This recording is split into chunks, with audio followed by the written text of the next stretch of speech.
My impression was that many participants asked one question in the beginning. They asked the question, how can we make sure, or how can we agree on the role of journalists in our society?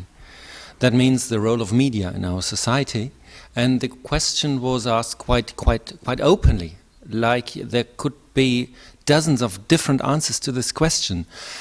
In my opinion, they were quite close to each other in answering the question. They said we need media and journalists supporting the liberties we have, liberty of freedom of expression, freedom of media, freedom of opinion.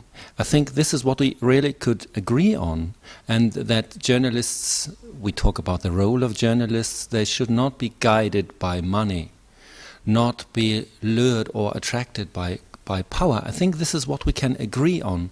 The different point is, how can we make young people get in touch with the daily work and the role journalists have?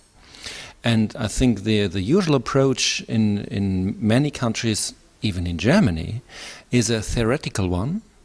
And this is not sufficient, because you have everyday problems when you work as a journalist and you have to find an answer and you don't have a lot of time. So we agreed as well in our discussion that we must have an ethical code. I think we all agreed on. We should discuss how it is written and what is in it, but I think we can agree on 90–95% of what the content is. The problem is, how can we transfer the questions and the answers concerning an ethical code in the education of young journalists? And I think this is not yet clear.